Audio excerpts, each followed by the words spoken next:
ভারতের নতুন আয়কর কাঠামো 2024 বাজেটে যে আয়কর কাঠামো ঘোষণা করা হয়েছে সেই আয়কর কাঠামো তোমরা দেখে নাও।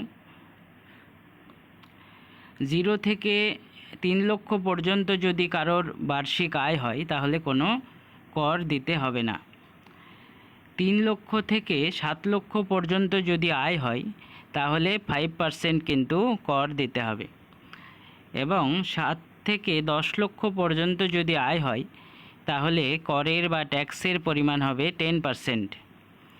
10 থেকে 12 লক্ষ যদি আয় হয় তাহলে কর দিতে হবে 15%, এবং 12 থেকে 15 লক্ষ যদি কারোর বার্ষিক আয় হয় তাহলে কর দিতে হবে 20%, এবং 15 লক্ষের বেশি যদি আয় হয় তাহলে কিন্তু কর দিতে হবে 30%।